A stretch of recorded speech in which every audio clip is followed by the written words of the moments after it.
जय हिंद साथियों, नमस्कार। स्वागत है आप सभी का गणित विषय गुरुकुल में। फिर से आज के लेक्चर में हम लोग स्पीयर के छोटे मोटे एग्जाम्पल देखेंगे। पिछला जो लेक्चर हम लोगों ने स्पीयर का देखा है, जिसमें हम लोगों ने सेंट्रल फॉर्म को जाना, जिसे हम स्टैंडर्ड फॉर्म कहते हैं, और एक दूसरा हम लोगों ने जनरल फॉर्म को जाना। स्टैंडर्ड फॉर्म और जनरल फॉर्म के ऊपर कुछ हम लोगों को क्वेश्चन देखने हैं छोटे मोटे, कि अब भैया हमको सेंटर और रेडियस दिया रहेगा तो हम स्पीयर निकाले, या तो स्पीयर का इक्वेशन दिया रहेगा तो सेंटर और रेडियस वगैरह निकाले। इस तरीके से हम लोग क्वेश्चन को देखेंगे। बहुत इंपॉर्टेंट होते हैं, जरूर से आते ही है नागपुर यूनिवर्सिटी में। उसके पहले कुछ रिमार्क मैं आप लोगों को समझाना चाहूँगा। रिमार्क क्या है भाई? देखिए, the equation of sphere whose centre is origin. अभी हम लोगों ने बेटा पहले लेक्चर में, यदि आप लोगों ने पहला लेक्चर नहीं देखा है तो जरूर से सबसे पहले उस लेक्चर को देखिए, उसके बाद इस लेक्चर में आइए, तो आपको बहुत ज़्यादा डिटेल में सारे कंसेप्ट समझ में आएंगे। तो अभी हम लोगों ने स्पीयर की डायग्राम कुछ इस तरीके से बनाई थी। हमारा सेंटर था CA, B, C, और यहाँ पे कोई एक पॉइंट है हमारे पास बिंदु, जिसे हम XYZ कहते हैं, मान के चलिए। और इसे हम लोग क्या कहते थे? Radius R। मान के चलिए भाई, यहाँ पे क्या कह रहा है? इसे कह रहा है हमें इक्वेशन ऑफ स्पीयर कुछ इस तरीके से मिलेगा, x² + y² + z² के बराबर R², जिसका सेंटर ओरिजिन होगा, उस सेंटर इज ओरिजिन।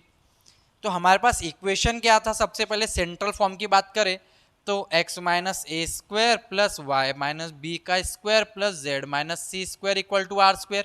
ये आता कहाँ से है, कैसे ये जनरेट हुआ, इसे मैंने सॉल्व किया है पिछले लेक्चर में।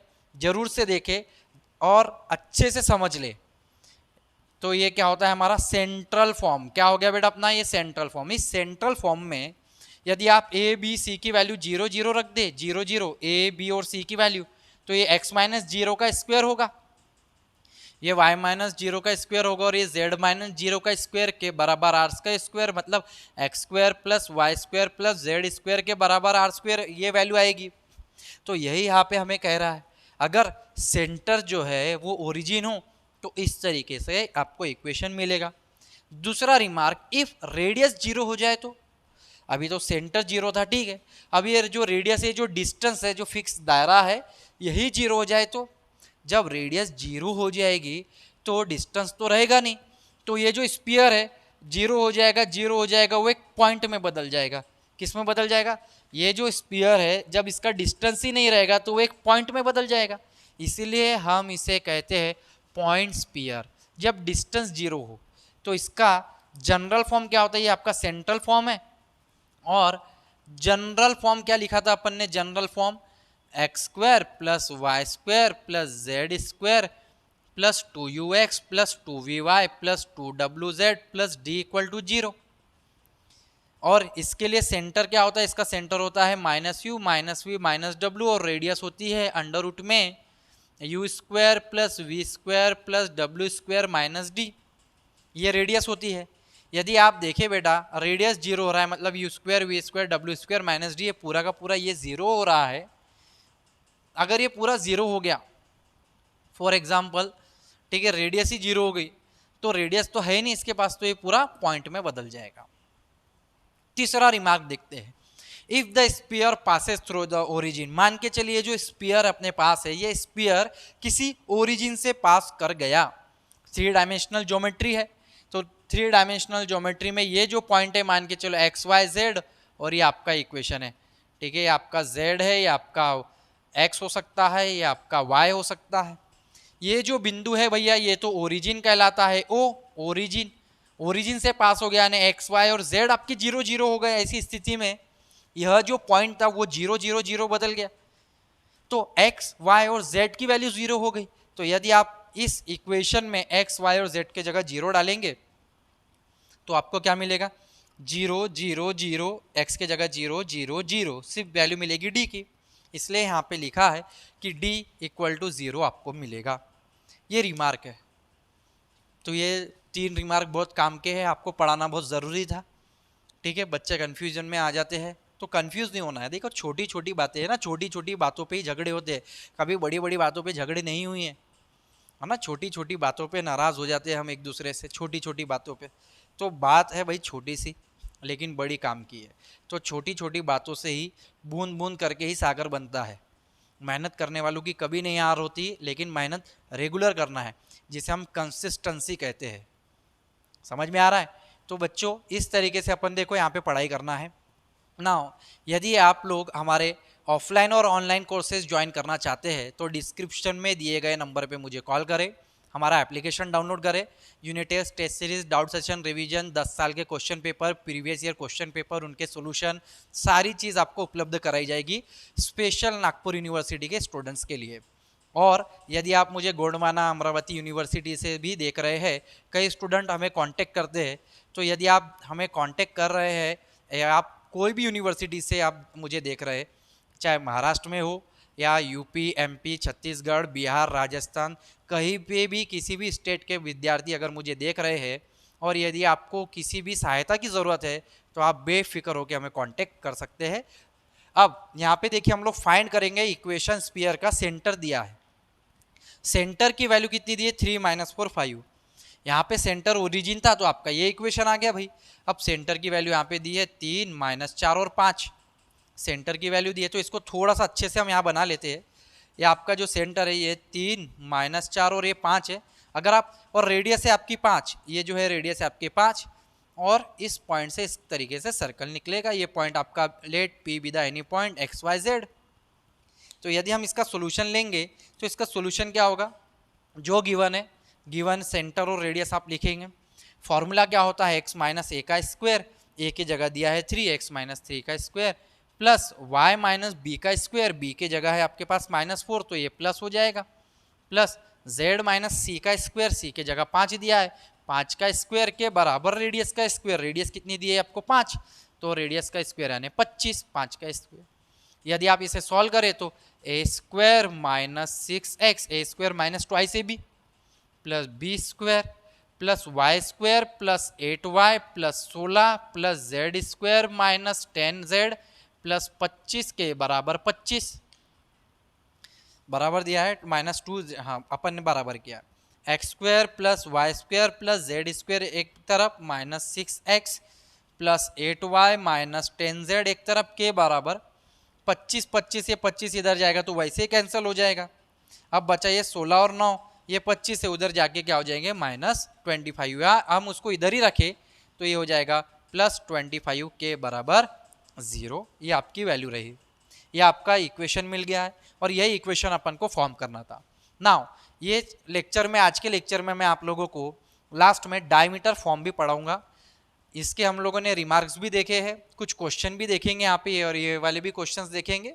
उसके बाद हम लोग इस लेक्चर के अंत में बहुत ही इंपॉर्टेंट और कमाल का कंसेप्ट देखेंगे जिसे हम डायमीटर फॉर्म कहते हैं। तो 3 फॉर्म आपको जनरली अच्छे से पता होना चाहिए, बहुत अच्छे से, सेंट्रल फॉर्म, जनरल फॉर्म और डायमीटर फॉर्म, यही ज़्यादातर आपके एग्जाम्स में आएंगे।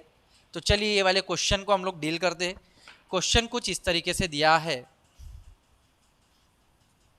पहला क्वेश्चन यदि आप देखें तो आपको ये इक्वेशन दिया गया है। अब आपको यहाँ पे इक्वेशन दिया है, सेंटर और रेडियस लेकर आना है। यहाँ पे सेंटर और रेडियस दिए थे तो आपने इक्वेशन लेकर आए।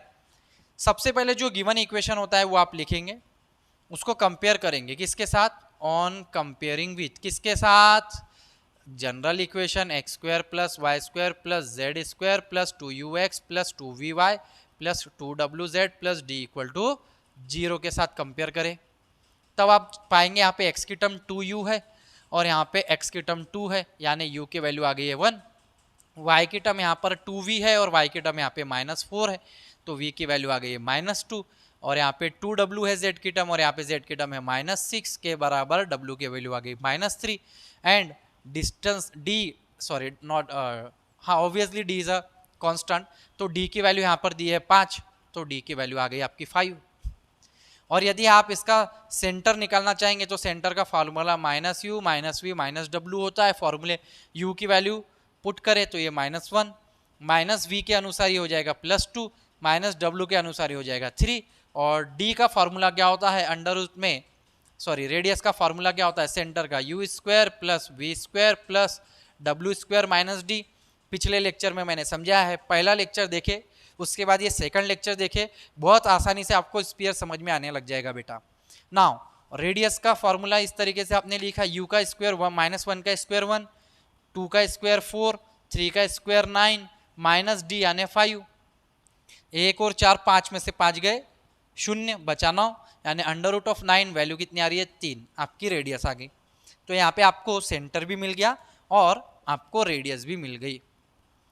अगला प्रश्न कुछ इस तरीके से दिख रहा है, ये वाला प्रश्न यहाँ पे देखिए थोड़ा सा अलग प्रकार का प्रश्न कुछ ये ऐसा है कि भैया इसमें 2 2 2 लगा है, 2 यहाँ पे एडिशनल है, तो हम लोग इस 2 को क्या करते हैं अगले प्रश्न में, इस 2 को हम लोग डिवाइड कर देते हैं, तो ये हमको मिलेगा x square plus y square plus z square, 2 से डिवाइड कर दिया, माइनस ये हो जाएगा x प्लस ये हो जाएगा 2y प्लस ये हो जाएगा, अगर 2 से आप डिवाइड कर रहे हैं तो z प्लस आखिरी में 3/2 के बराबर 0।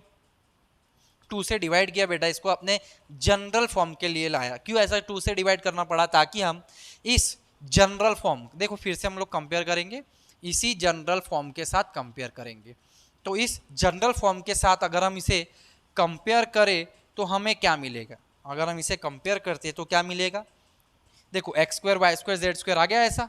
सबसे पहले ये जो X square Y square Z है ना, इसके ये इस तरीके से खाली होना, यानी इनके जो कोएफिशिएंट है 1 1 1 होना, इक्वल होना। 2 2 2 या 3 3 कोई अदर कांस्टेंट नहीं चलेगा, 1 1 1 होना।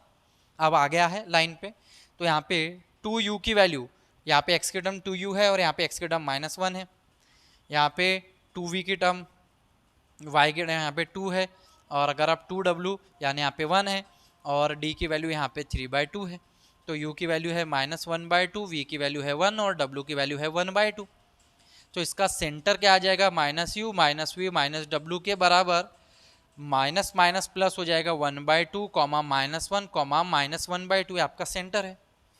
रेडियस निकालेंगे भाई हम, रेडियस क्या निकालेंगे? अंडर रूट में यही फार्मूला, u स्क्वायर, u का स्क्वायर 1/2 का square 1/4 plus v square, v की वैल्यू है ये -1 तो इसका स्क्वायर होगा 1 प्लस w स्क्वायर, यानी w की वैल्यू यहाँ पर कितनी है?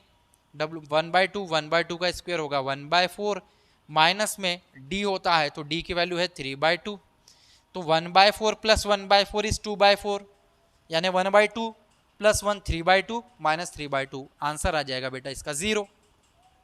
तो ऐसे इस तरीके से प्रश्नों को आप डील करेंगे और ये प्रश्न आपके 1.5 नंबर 2 नंबर के लिए आएंगे। अब अंत में आप लोगों का मैं डायमीटर फॉर्म स्टार्ट करता हूँ, बने रहेंगे वीडियो में अंत तक। दोस्तों अभी फटाफट से डायमीटर फॉर्म समझ लेते हैं, डायमीटर होता क्या है। देखिए अभी तक अपन ने सेंट्रल फॉर्म देखा जिसमें अपन को रेडियस को अपन महत्व दे रहे थे। अभी हम लोग C से P तक का जो डिस्टेंस ले रहे थे, अपन फिक्स डिस्टेंस ले रहे थे जिसे हम रेडियस कह रहे थे, सेंट्रल फॉर्म हम लोगों ने देखा। डायमीटर फॉर्म में पूरा हम A से लेके B, ये जो AB सेगमेंट है इसको कंसिडर करेंगे। मान के चलिए कि A पॉइंट है अपना x1 y1 z1 और B पॉइंट है अपना x2 y2 z2, इसको हम लोगों ने ज्वाइन किया है। तो पहले प्रश्न को देख लेते हैं। To prove that the equation of sphere describe on the segment joining the points, 2 points अपने पास ज्वाइन है x1 y1 z1 और x2 y2 z2, इनको अपन ने ज्वाइन किया एज अ डायमीटर। इसको एज अगर डायमीटर माना तो हमें स्फीयर का equation x minus x1 x minus x2 plus y minus y1 y minus y2 plus z minus z1 z minus z2 के बराबर 0 इस तरीके से दिखेगा। तो देखो यहाँ पे हमको डायग्राम में क्या क्या दिख रहा है, इस डायग्राम को आपको निकाल लेना है। डायग्राम थोड़ा सा लर्न करनी है आपको, बहुत ज़रूरी है। ए भी तो अपने पास डायमीटर है ही, ये तो पता है। P be the any point, P be any point on sphere, sphere पे कोई एक पॉइंट है पी नाम का जिसे हम पी एक्स वाई जेड कहते हैं। अगर हम ए से लेके पी तक का देखें, अगर ए और पी इस देखो अगर आप ज्वाइन करें, ए पी को भी ज्वाइन किया हमने, ठीक है, और बी और पी इस पॉइंट को हमने ज्वाइन किया, तो बी पी को भी हम लोगों ने ज्वाइन कर दिया।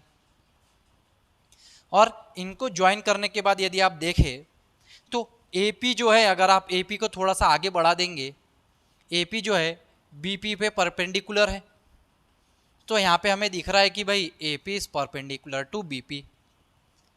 तो ए पी और बी पी के हम लोगों को यहाँ पे डायरेक्शन रेशियो निकालना बहुत ज़रूरी हो गया है, ए पी और बी पी की वैल्यू निकालना बहुत ज़रूरी हो गया है। तो ए पी की वैल्यू कैसे निकलेगी? ए पी की वैल्यू निकलेगी यानी कि डायरेक्शन रेशियोज हम निकालेंगे, डायरेक्शन रेशियोज किसके? ए पी के। क्या होंगे डायरेक्शन रेशियोज? डायरेक्शन रेशियोज हम निकालते हैं ए पी के वेक्टर में हम लोगों ने देखा है ए पी का बार यानी कि स्मॉल पी बार माइनस ए बार। तो हम कैसे निकालते हैं, पी में से ए के वैल्यूज माइनस करेंगे, पी है एक्स माइनस इसे हम लिखेंगे x1, x minus x1 comma y minus y1 comma z minus z1, x में से x1 minus y1 z minus z1। Similarly BP के भी डायरेक्शन रेशो निकालिए आप, बीपी क्या है x2 और यहाँ पे x1, x minus x2 y minus y2 और z माइनस z2। ये दोनों डायरेक्शन रेशोज आ गए एपी और बीपी के। अब एपी और बीपी के डायरेक्शन रेशो आ तो गए हैं, लेकिन आपने पहले ही बताया क्योंकि ये परपेंडिकुलर कंडीशन में है, तो जब कंडीशन परपेंडिकुलर होती है तो डायरेक्शन रेशोज क्या होते हैं, मान के चलिए अपने पास ये जो डायरेक्शन रेशो है आपका A1 B1 और C1 है और ये आपका A2 B2 C2 है। तो परपेंडिकुलर की कंडीशन के अनुसार A1 A2 plus B1 B2 plus C1 C2 का आंसर 0 आता है। क्लास 12th में भी आपने पढ़ा है 3 डायमेंशनल ज्योमेट्री में। ये जो डायरेक्शन रेशोज है मल्टीप्लाई करके ऐड करने पे आपको 0 मिलता है। तो यहाँ पे वही हम लोग कर रहे हैं, ये A1 और A2 करेंगे, x minus x1 x minus x2 plus y minus y1 y minus y2 plus z minus z1 z minus z2 के बराबर क्या मिल गया 0। और इसी इक्वेशन की तो हमें रिक्वायरमेंट थी, यही इक्वेशन हम लोगों को चाहिए था और ये इक्वेशन मिल चुका है जो कि यहाँ पे हमें दिखाई दे रहा है। तो इस तरीके से डायमीटर फॉर्म है। तो सेंट्रल फॉर्म, उसके बाद जनरल फॉर्म और ये डायमीटर फॉर्म, तीनों फॉर्म को आपको बहुत अच्छे से पढ़ाई कर लेना है। इसके आधार पे आप आगे के एग्जाम्पल्स को सॉल्व कर पाएंगे। आशा करता हूँ विद्यार्थियों आप लोगों को आज का जो लेक्चर मैंने डिलीवर किया है, जो भी एग्जाम्पल्स हम लोगों ने लिए हैं, सम डेफिनेशन और रिमार्क्स को हम लोगों ने आज देखा है, डायमीटर फॉर्म देखा है, ये आप सभी को बहुत अच्छे से समझ में आया होगा। यदि आप सभी को आज का लेक्चर समझ में आया है, अच्छा लगा है वीडियो, तो ज़्यादा से ज़्यादा विद्यार्थियों तक शेयर जरूर करें, क्योंकि ज्ञान बांटने से ही बढ़ता है। मिलेंगे दोस्तों अगले वीडियो में नए सब्जेक्ट के साथ, नए वीडियो के साथ, नए विषय के साथ। तब तक के लिए जय हिंद, जय भारत, वंदे मातरम साथियों। धन्यवाद आप सभी का, शेयर जरूर करना है आपको। Thank you.